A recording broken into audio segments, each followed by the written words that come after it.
નમસ્કાર મિત્રો, police constable ડીવી 2025। તો મિત્રો, પોલીસ કોન્સ્ટેબલ દ્વારા મિત્રો ડીવી લિસ્ટ જાહેર કરી દેવામાં આવ્યું છે। તો મિત્રો, ઘણા ખરા વિદ્યાર્થી મિત્રોના મેસેજ આવતા હોય છે કે પોલીસ કોન્સ્ટેબલનું ડીવી લિસ્ટ તો જાહેર થઈ ગયું છે અને અમારું નામ પણ આવી ગયું છે। તો મિત્રો, નામ આવી ગયું છે તો હવે જો તમારે પોલીસ કોન્સ્ટેબલમાં ડીવી કરાવવા માટે એટલે કે ડોક્યુમેન્ટ વેરિફિકેશન કરાવવા માટે જવાનું થશે તો કયા કયા ડોક્યુમેન્ટ તમારે તૈયાર રાખવા જોઈએ। તો મિત્રો, આજે આપણે આ વિડીયોમાં તમારે પોલીસ કોન્સ્ટેબલમાં ડીવીમાં નામ આવ્યું છે તો કયા કયા ડોક્યુમેન્ટ, ખાસ મિત્રો કયા કયા ડોક્યુમેન્ટ તમારે કમ્પ્લીટ રાખવાના છે મિત્રો, એના વિશે ચર્ચા કરવાના છીએ। તો મિત્રો, ખાસ વિડીયો સંપૂર્ણ જોઈ લો, તમને ખૂબ જ ઉપયોગી બનશે। અને મિત્રો, વધારે વધારે તમારા મિત્રોને શેર કરજો કે તમારે પોલીસ કોન્સ્ટેબલમાં ડીવીમાં નામ આવી ગયું છે અને ડોક્યુમેન્ટ વેરિફિકેશન કરાવવા માટે જવાનું થશે તો કયા કયા ડોક્યુમેન્ટની જરૂર પડશે। તો મિત્રો, ખાસ આજે આપણે આ સચોટ માહિતી એટલે કે તમને મિત્રો 99% સાચી માહિતી આપશું મિત્રો। ખાસ આમાં કોઈ અંદાજે મિત્રો હજી વેબસાઇટમાં કોઈ દર્શાવવામાં આવ્યું નથી, પરંતુ મિત્રો આપણે જૂનું જે આપણે ડીવી લિસ્ટ જોઈએ તો કયા કયા ડોક્યુમેન્ટની જરૂર પડતી હોય છે એ મિત્રો એના આધારે આપણે આ વિડીયો બનાવીએ છીએ। તો મિત્રો, ખાસ ચેનલ ઉપર નવા હોય તો ચેનલને સબસ્ક્રાઈબ કરી લેજો અને વિડીયો પસંદ આવે તો વિડીયોને વધારે વધારે શેર કરજો। તો મિત્રો, ચાલો વિડીયો શરૂ કરીએ। તો મિત્રો, સૌ પ્રથમ તો જોઈએ પોલીસ કોન્સ્ટેબલ ડીવી લિસ્ટ જાહેર કરી દેવામાં આવ્યું છે પોલીસ વિભાગ દ્વારા।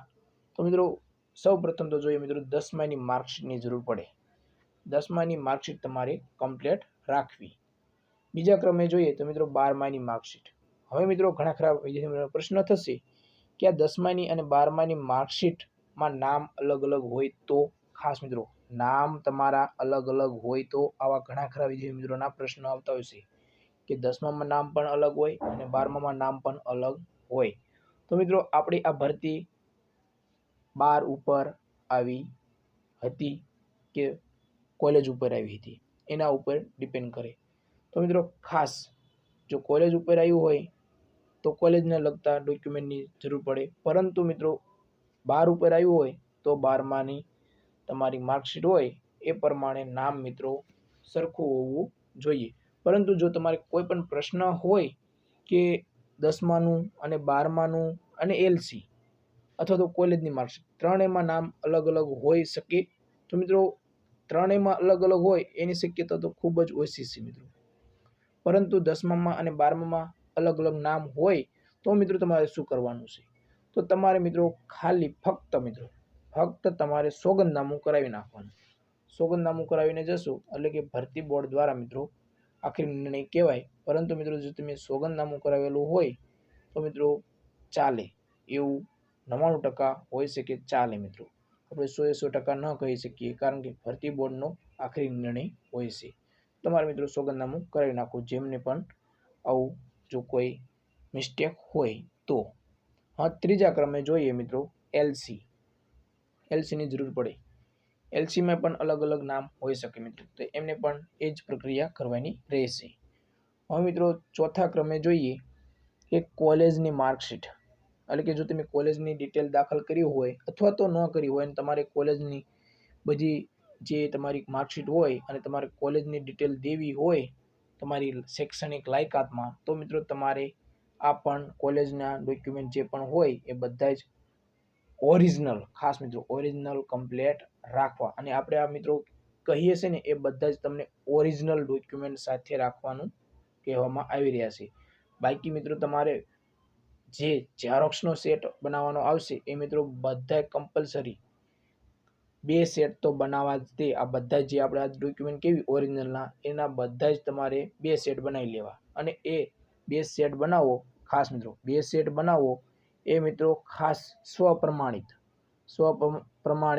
કરી નાખવા મિત્રો, સ્વપ્રમાણિત કરીને તમારે રાખવા બધા જ ડોક્યુમેન્ટ અને 2 સેટ બનાવવા, આ ખાસ યાદ રાખવું મિત્રો।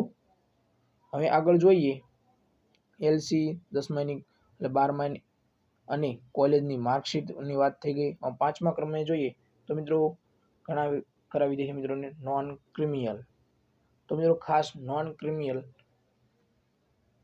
એ વિદ્યાર્થી મિત્રોને કે મિત્રો ખાસ તમે જ્યારે અરજી કરી હતી પોલીસ એટલે કે કોન્સ્ટેબલમાં, ત્યારે મિત્રો તમે જે નોન ક્રિમિનલ દાખલ કર્યું હતું એ જ એટલે કે મિત્રો તમે જે ક્રમ, તમારી તારીખ અને એનો નંબર હોય એ નંબર જે દાખલ કર્યો એ જ ઓરિજિનલ નોન ક્રિમિનલ જોઈએ મિત્રો. અત્યારે તમે નોન ક્રિમિનલ કઢાવેલું હોય એ મિત્રો ચાલે નહીં. જ્યારે અરજી કરી પોલીસ વિભાગમાં એટલે કે પોલીસ કોન્સ્ટેબલમાં, ત્યારે જે તમે નોન ક્રિમિનલ નંબર દાખલ કર્યો હતો એ જ નોન ક્રિમિનલ જોઈએ મિત્રો. ખાસ આ યાદ રાખવું. છઠ્ઠા ક્રમે જોઈએ મિત્રો જાતિનો દાખલો. જાતિનો દાખલો જોઈએ. સાતમા ક્રમે જોઈએ તો મિત્રો CCC નું સર્ટિફિકેટ. ખાસ મિત્રો આ તમારે રાખવું. CCC નું સર્ટિફિકેટ આ પણ જોઈએ.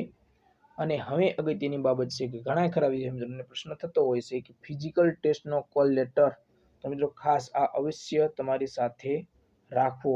જો જરૂર પડે તો તમારે આપવા થાય.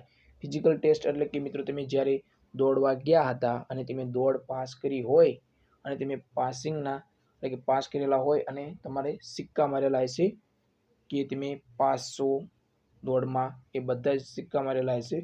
તો મિત્રો ખાસ એક કોલ લેટર તમારે આપવાનો થઈ શકે મિત્રો. એટલે કે આ પણ તમારે કોલ લેટર પણ સાથે રાખવો.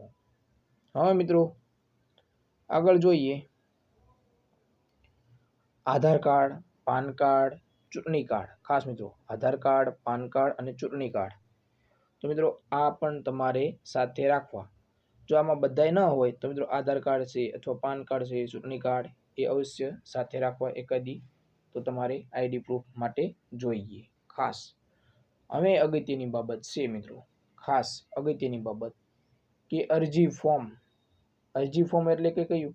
તો મિત્રો તમે જ્યારે પોલીસ વિભાગની એટલે કે પોલીસ કોન્સ્ટેબલની જ્યારે ભરતી બહાર પડી હતી અને ત્યારે તમે અરજી કરી હતી એટલે કે ઓનલાઈન તમે એપ્લિકેશન દાખલ કરી અને એ ઓનલાઈન પ્રિન્ટ તમે ડાઉનલોડ કરી હશે. તો એ પ્રિન્ટ તમારે જે હોય એ પ્રિન્ટ તમારે સાથે લઈ જવાની છે.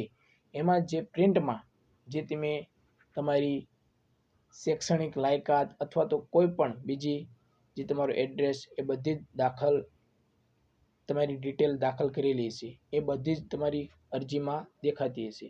તો મિત્રો ખાસ એક અરજી ફોર્મ તમારે એટલે કે એપ્લિકેશન ફોર્મ તમારે સાથે લઈ જવું.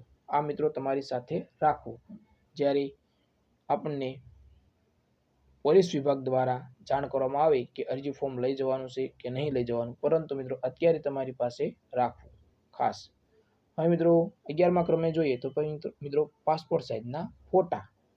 પાસપોર્ટ સાઇઝના ફોટા પણ મિત્રો તમારે કઢવી લેવા. ના હોય તો મિત્રો પાસપોર્ટ સાઇઝના ફોટા પણ જોઈએ. તો આટલા ડોક્યુમેન્ટ તમારે અવશ્ય સાથે રાખવાના થશે મિત્રો. આ ડોક્યુમેન્ટમાં કોઈ પણ નામમાં કે કાંઈ ફેરફાર હોય તો મિત્રો અત્યારે તમારી પાસે સમય છે. તો સમય છે તો એનો મિત્રો સદુપયોગ કરીને તમે એમાં સુધારા વધારા કરી શકો છો. બાકી મિત્રો ખાસ યાદ રાખજો કે જ્યારે પણ તમારે પોલીસ કોન્સ્ટેબલની ભરતી બહાર પડી હતી ત્યારે તમે જે વિગત દાખલ કરી હશે એ જ વિગતને તમારે માન્ય આપવામાં આવશે મિત્રો. ખાસ ભરતી બોર્ડ દ્વારા એ જ માન્ય આપવામાં આવશે કે તમે જે દાખલ કરેલી હશે અરજી ફોર્મમાં તમારી ડિટેલ એમાં એક ખાસ મિત્રો ગણવામાં આવે ને, જો તમારા નામમાં એમાં કોઈ એડ્રેસમાં જો ભૂલ થઈ હશે તો એ મિત્રો ભરતી બોર્ડ દ્વારા એમનો નિર્ણય આખરી હોય. પરંતુ મિત્રો એ આપણે જોવા જઈએ તો મિત્રો ચાલે છે કે નામમાં કોઈ આડોવાળો મિસ્ટેક થઈ ગઈ હોય તો મિત્રો નામમાં ચલાવી લેશે. તો એ તમને સોગંદનામું કરીને તમે ચલાવી લે. પરંતુ મિત્રો ખાસ એ પણ મિત્રો જો એમાં પણ જોઈએ તો એમાં પણ ભરતી બોર્ડનો નિર્ણય આખરી રહેશે મિત્રો. આપણે એટલું જણાવી દઈએ. પરંતુ મિત્રો ખાસ કે જે તમારી શૈક્ષણિક લાયકાત દાખલ કરેલી છે, શૈક્ષણિક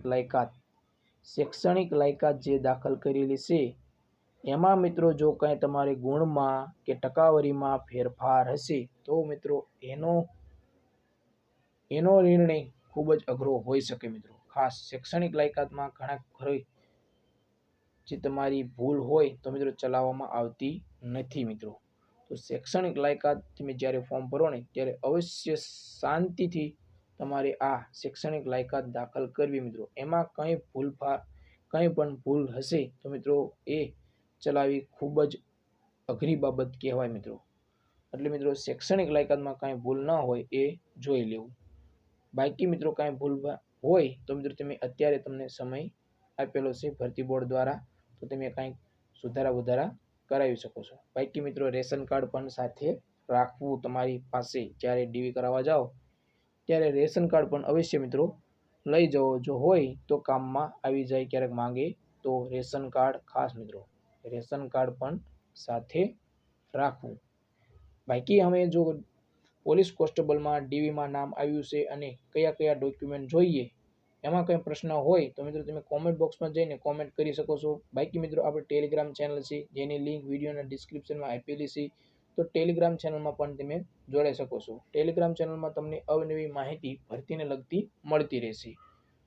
તો જય હિન્દ મિત્રો.